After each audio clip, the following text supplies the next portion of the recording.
Hello guys, ഇന്നൊരു തട്ടിക്കൂട്ട് cooker ബിരിയാണിയാണ് കേട്ടോ ഉണ്ടാക്കാൻ പോകുന്നത്. അതിനായി കുക്കറിലേക്ക് അല്പം നെയ്യ് ഒഴിച്ച് കൊടുത്തിട്ടുണ്ട് കേട്ടോ.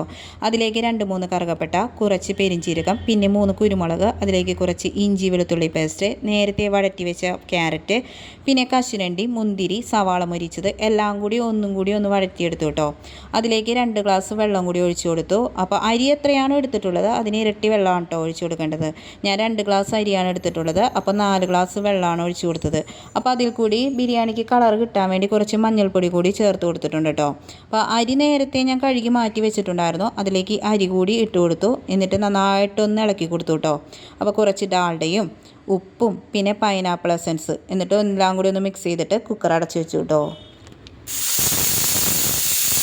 തുറന്ന് നോക്കിയപ്പോഴാണെങ്കിലോ നല്ല മണം. സത്യം പറഞ്ഞാൽ ഈ തട്ടിക്കൂട്ടി ബിരിയാണി സൂപ്പർ. കൂടെ ചിക്കൻ കറിയും ചിക്കൻ വറുത്തതും. പെട്ടെന്ന് ബിരിയാണി ഉണ്ടാക്കാമെന്ന് വെച്ചു തട്ടിക്കൂട്ടി ഒരു ബിരിയാണി ഉണ്ടാക്കി. അടിപൊളി.